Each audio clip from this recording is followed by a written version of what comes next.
আসসালামু আলাইকুম। এটা হলো দ্বিতীয় ভিডিও। তো সিঙ্গেল ভিডিওগুলো অনেক বড় হয়ে যায়, তাই এটাতে 2-3 ভাগ করছি। আর এটা হলো আপনার 3 গ্যাং করে 6 গ্যাং বোর্ড। আর এটা আপনার যেটা খুলতেছি এইখানে হলো আপনার মেইন লাইনের সঙ্গে এই যে লাইটের যে পয়েন্টগুলো আছে এগুলো শর্ট মারা ছিল, ডাইরেক্ট করে দেওয়া ছিল জ্বালার জন্য, টেস্ট করার জন্য। তো এখন আমি আমার প্রথম কাজ হলো সুইচের শর্ট মারার শেষে এই যে আপনার তারগুলারে সাইজ করব এবং তারগুলা কাটিং করব, মাথাগুলা ছিলে এটারে মাথাগুলো ভাঁজ করব এবং সুইচ লাগানোর সময় যেন কোনো সমস্যা না হয়, ডিরেক্টলি আমি সুইচের মধ্যে এটা ঢুকাই দিতে পারি পয়েন্টগুলা।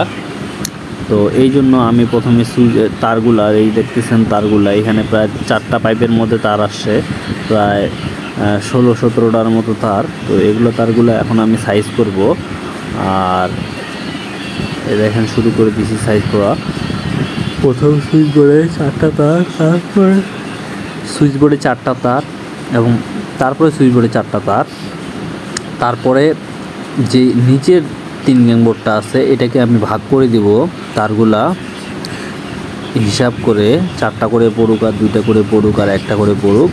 এবং যে লাইটগুলো আছে এই লাইটগুলোকে অবশ্যই আমি চেক করে নিব যে আমার কোন পাইপ দিয়ে কয়টা তার আসে। যদি 6টা তার আসে, 6টা তারের মধ্যে কয়টা তার এখন কাজে লাগছে। যদি 2টা বা 3টা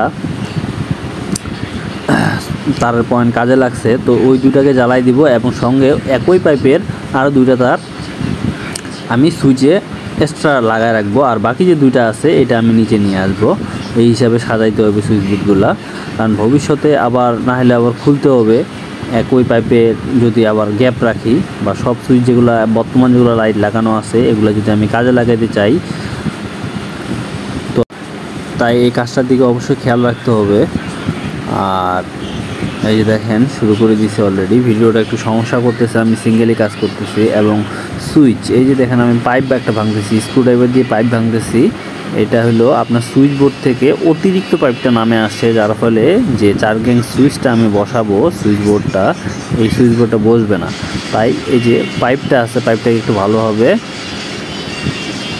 সমান পর্যায়ে ভাঙে দিতে হবে বা কাটিং দিয়ে দিতে হবে। যেহেতু তার ঢোকানো আছে সেহেতু কাটিং দেওয়ার কোনো সিস্টেম নেই। এই যে দেখেন এখানে 4টা, এই যে দেখেন এখানে 4টা, এখানে 4টা, উপরে 3 গ্যাং করে 4টা করে তার আছে এবং বাকি তারগুলো দেখতেছেন সব নিচে।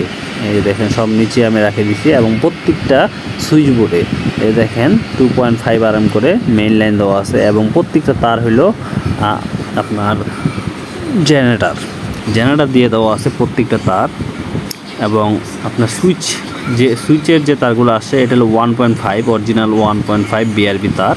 এবং প্রত্যেকটা সুইচ বোর্ড যদি দেখেন প্রত্যেকটা সুইচ বোর্ড একটা করে ফেস এবং একটা করে নিউট্রাল আগেই কমন দেওয়া হয়েছে, তো এখন আর নিউট্রাল কমন দেওয়ার দরকার নেই। এবং দেখেন এই যে 2টা ফেস, 2টা সুইচ বোর্ডের জন্য 2টা ফেস, যেন ভবিষ্যতে কোনো সমস্যা না হয়।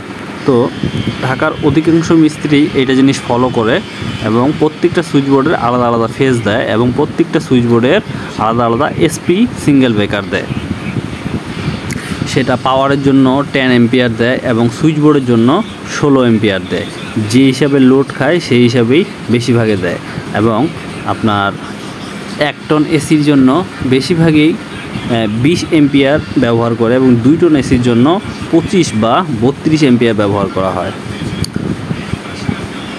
এই যে আমি শুরু করে দিলাম তারটা কাটিং এবং মাথাগুলা দেখেন ভাঁজ করে দিতেছি, কারণ সুইচ বোর্ডে আমাদের ভালো জায়গা আছে, বড় জায়গা আছে, যে তারের মাথাটা ভাঁজ করে দিলে কোনো সমস্যাই হবে না। এবং ভাঁজ করে দেওয়ার ফলে তারটা সুইচ বোর্ড থেকে কখনো টাইট দিলে বা একটু লাড়াচাড়া করলে বা সুইচ লাগানোর সময় কখনো তারটা খুলে আসবে না। তাই অবশ্যই তারের যে মাথাটা আছে সুইচ বোর্ডে লাগানোর আগে সেই মাথাটা তামার অংশটা আছে এটাকে ডবল করে নিতে হবে, প্লাস দিয়ে ডবল করে নিতে হবে। এটাকে অবশ্যই খেয়াল রাখতে হবে। আর সুইচ বোর্ড লাগানোর সময় অবশ্যই খেয়াল রাখতে হবে যে কখনো যেন তার ছোট করে না দেওয়া হয়, তার একটু বড়ই রাখতে হবে।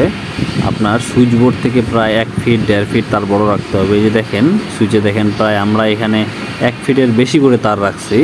যাতে ভবিষ্যতে কোনো সমস্যা না হয়, কারণ এই তার একবার ঢুকাইলে বহু বছর চলবে। যার ফলে আপনারা অবশ্যই খেয়াল রাখবেন যেন তার একটু বেশি রাখা হয়।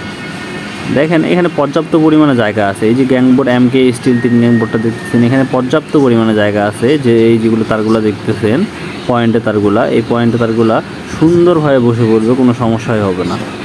আর আমি যে বসের কাজ করি সে বস অবশ্যই তার বস রাখে।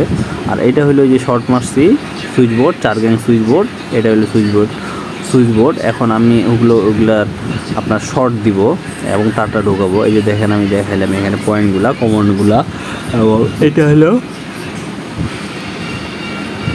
Main line 2.5।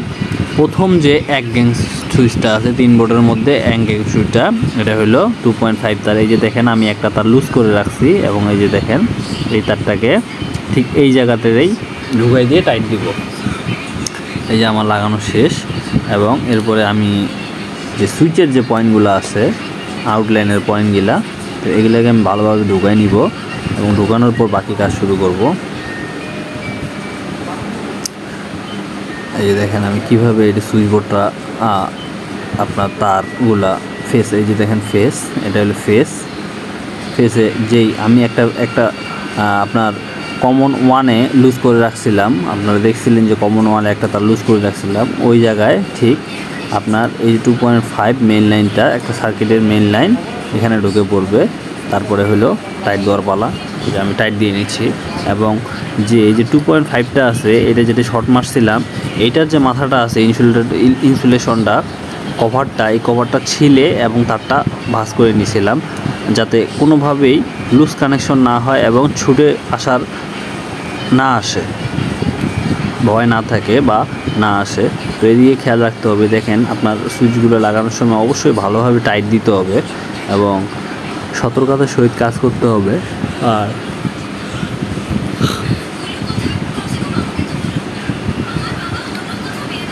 এই যে দেখেন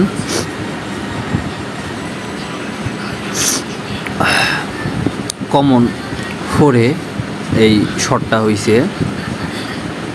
তারপরে এই দেখতেছেন এগুলো হলো L1, L2 এবং L3 এবং L4 4টা সুইচ পয়েন্ট আছে এবং 4টা আমি লাগাইতেছি। দেখেন মাথাগুলো যেহেতু আমি আগেই ভাঁজ করে নিছি, তো এখন আর কোনো ভাঁজ করার সমস্যা হয় না বা কাটাকাটি সমস্যা হয় না।